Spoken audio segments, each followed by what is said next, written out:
All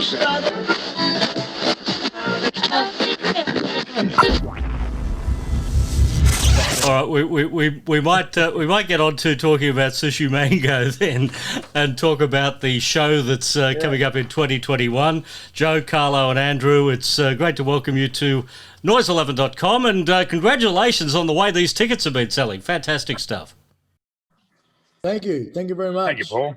Thank you. Yeah, it's overwhelming how it's all come about. We did a show in 2019, which is our first solo show. And this is we said in 2 years we want to start hitting arenas, and lo and behold, we got a message from TEG Dainty saying, we want to work together with you guys, and we said we want to take it to arenas. And 2 years later, we're in an arena, and it's very surreal. When I see the list of arenas, in particular, we're talking about Rod Laver Arena in Melbourne. This is a venue where the Rolling Stones played, where Bruce Springsteen, Eminem. There's been some amazing, that whole run of Pink shows in there. Joe, you're the most pop star looking one of the lot. Do you feel like a bit of a pop star? No, not at all. It's we're actually quite, like Carlo said, it's for us at the moment, it's still a very surreal moment for us, to be talking about Sooshi Mango and Rod Laver Arena. It felt like it was a very, very distant dream, but it's now become a reality. And it's just we're not the pop star yet. We might get to that status after it's happened, but I'll let you know. I don't know if we're ever going to be pop stars. We won't allow ourselves to become pop stars as soon as we get that chip on our shoulders, because we'll cut each other down pretty quickly. But I was looking at the list, and like you said, I was blown away. Like even people like Sammy Davis Jr. from the Rat Pack, he played there, and we're big fans of all the old time guys and stuff like that. Kiss and like you said, Rolling Stone. And the list is amazing. And to be like three guys started shooting videos in a car, blows us away every day. I still can't believe it. Not only is there a long list of other incredible superstars that have played at Rod Laver, but there's only ever been six comedy acts there, and we're the sixth. So. Yeah, it really is rather mind-boggling, and we've got some big news. Should we tell? Can we say it, boys? We can't say it yet, can we? You've got a second show because we're, we can be honest with the audience. This isn't going live. When people see this, we pre-recorded this a few days ago, and this is coinciding with what you're about to say now. I take it, Andrew, that there are another show. I can't back out now, can I? Yeah, there's obviously there will be a second show released very soon, and that makes us the first ever Australian comedy act to have had two there. So only one other Australian act ever to play there, and we're the only ones to do it, to have two going in there. So we're very proud and very thankful and appreciative to all our fans for making this possible, of course. Paul, did we mention that we're actually playing in the car park? We're not actually in the arena. Yeah. Actually, it's the same thing. Capacity of 4 people in the dressing room, so we're just playing to our family. But it's a show. It's a show. No, but that's not true. But it's always when being Melbourne boys, it's extra special because obviously we come from here. We drive past Rod Laver Arena. Have driven past for years. And now we're playing there. And now, like Andrew said, and we are the first to do two ever, Australian comedy act to do two ever. But I sort of bite my tongue when I say it a little bit because it can be misconstrued as being cocky or over the top and arrogant. But it's not that. It's just incredibly proud to be Melburnians and be doing it. And it's just something that's really touched us beyond, imagine. It's like I said, every day, pinch myself to see if this is actually really happening, but incredibly grateful to everyone who's allowed it to happen. Let me go in this particular order. So we'll go firstly to Joe, then to Andrew, then to Carlo. The best show you've ever seen at Rod Laver Arena. Go, Joe. Wow. I'd say if I had to probably the best music show I've seen. I'm gonna keep it in the grassroots and go with. I loved one of John Farnham's shows.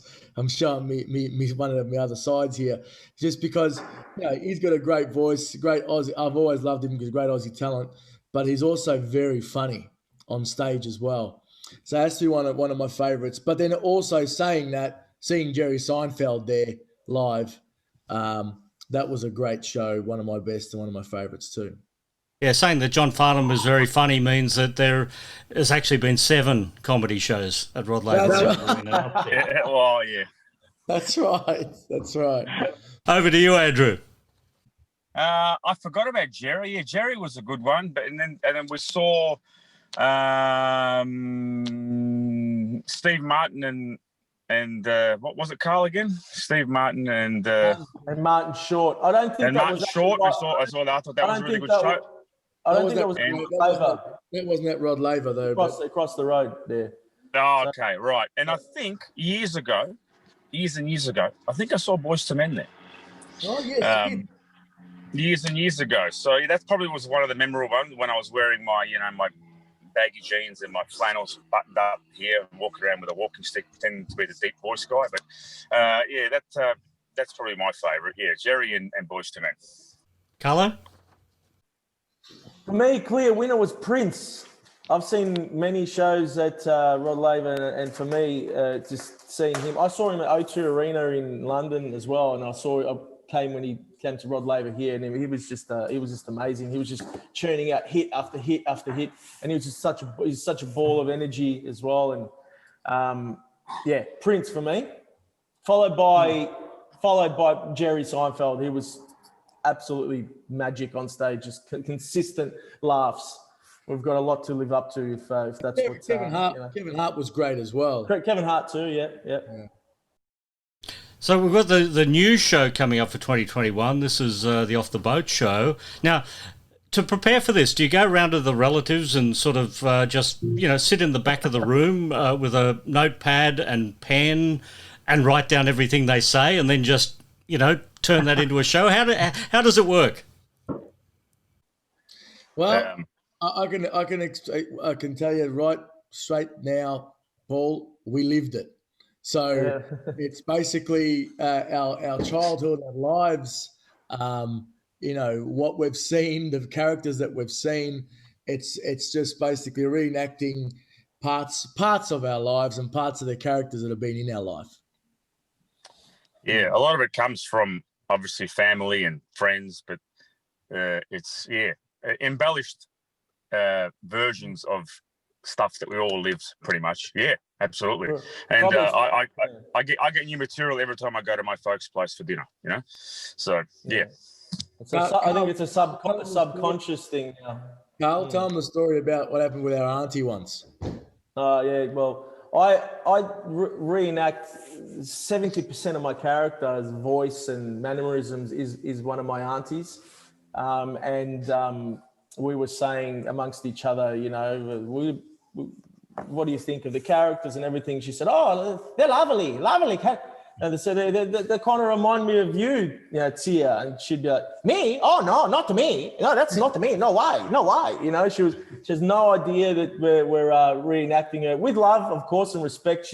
She's always got a lot of stories, and she's a very lovable character, And that's another thing is when we do this out of love and respect and admiration of that generation. It's not to send up. The comedy aspect of it is a bonus because they can be comical, but it's more out of adoration of that generation, So you say love and respect that you're doing this out of. There won't be too much love and admiration when she sues you for plagiarism, will there? I never thought of that. I might have to get her to sign a contract. Just say, hey, Tia, sign this. What am I signing? Don't worry, just sign it. She's been to every show, and she laughs, and the whole family. They've been so supportive. They laugh, they love it, and I think that's something that this country is so good at. We're so good at laughing at ourselves. We're not scared to take the the mickey out of ourselves and enjoy what our life is and has become. Yeah. Do you have to Taking the be piss is concerned great, with isn't it? political correctness? No, not really. We do everything genuinely, as long as it comes from someone genuine and you're trying to portray the characters accurately and respectfully. We don't tend to get too wrapped up in PC culture. We just do what we do, and we try and make it as funny as we can and as respectful, and that's all there is. There is a line. There is a line. Of course, there's always a line. You can't remain respectful if you cross that line. That's the whole thing. So we try stay on this side of the line, but it does lend itself to. But the characters lend themselves to being a bit cheeky, you know. So we run with it and remain respectful and don't concern ourselves too much. I always say that it's not a comedian's job to be politically correct. Once you start worrying about that, you take out a lot of the jokes, a lot of the comedy, and that's what it is. It's jokes, it's laughter. The comedy is to create laughter, not to leave the politics for the politicians and the comedy for the comedians. And what we do, like I say, is no different to Kath and Kim, who we admire so much. Kath and Kim is an embellished version of a Bogan character. We're embellished versions of European characters. Another one is Tyler Perry. I'm not sure if you've heard of Tyler Perry in the States. Yeah, he is adored. He's made a huge name for himself over there, depicting the African American, the black culture. We're no different to that. It's when people start pointing the finger and saying what you're doing is racist or politically incorrect. That in itself, finger pointing, that is the racist part of it. It's like it's no different to anything else. It's just comedy, and it's just reenacting a character. I think you sort of got to stay in your lane as well. Like we're as we say, wogs playing wogs. You know what I mean? Or that type of vibe. And I'm also Australian. So I can play Australian if I eat it. So it's that you got to stay in your lane. The whole blackface and this, that, the other. That's when it's of course. I think that's what crosses the line. But I wouldn't personally be offended if an Australian from with the English background all through and through did an Italian character. I mean, if he did it respectfully or did a great, I wouldn't see an issue with that. Like Con the Fruiterer, Mark Mitchell. Yeah, I loved that. Great job. I loved that. And the Greek culture embraced him. The European culture embraced him. But unfortunately, today's society, Carl, won't allow it. That's the problem.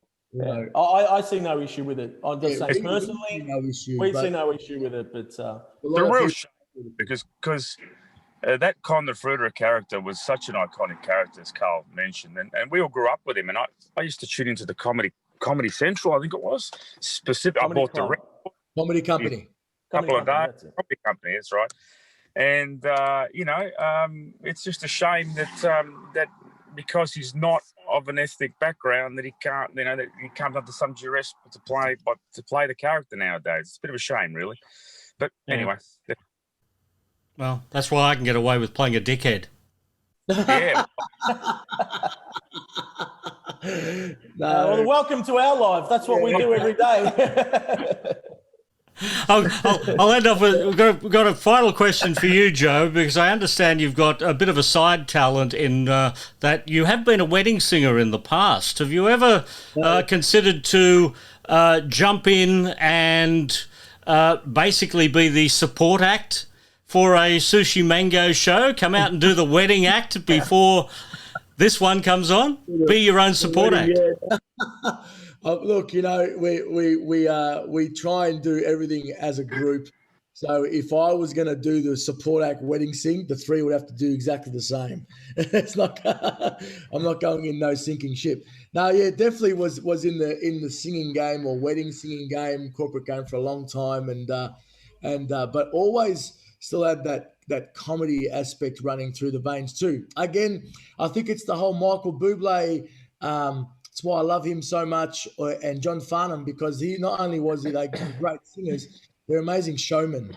And I think that's very important to be a great entertainer. Some of the songs that you had in your set list. Oh, mate, there were everything. We went from singing a lovely Frank Sinatra ballad to jumping into Footloose and getting into a little bit of hot. And then who doesn't want to end up at the end of the night singing Horses, half drunk, linked arms with your best mate? So Horses. and so, they were the set list back in the day. And to be honest, I reckon they'll still run the exact same set list today because those songs just do not disappear. Well, if I can make a recommendation, then with a set list like that, Sooshi Mango should be supporting you. Yeah.